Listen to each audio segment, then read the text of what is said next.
Et j'ouvre Twitter, t'es la pire des c'est Ouais. horrible ce que tu fais. Ouais. Mais après, je vois ça aussi un peu comme c'est normal, t'as du succès, t'as un petit peu, t'as réussi dans un domaine, les gens forcément ils veulent que te faire redescendre, donc Mmh. ils veulent te casser le moral. Et en plus, tu lis des atrocités, bah ouais, Ouais, ça peut tu te mettre plus bas. plonger. Est-ce que tu te considères du coup vraiment comme le premier créateur de contenu français?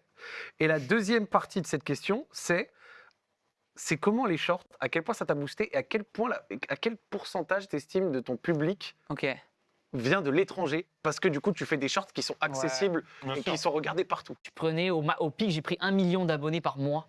Donc là, en 10 mois, j'ai pris 10 millions d'abonnés, alors que j'ai mis 10 ans à atteindre 10 millions. Donc j'ai fait en 10 mois ce qui m'a pris 10 ans. Peut-être Ok. sur les 10 millions d'abonnés que j'ai pris, ouais, tu peux dire qu'il y en a allez, 45% qui viennent de l'étranger, tu vois.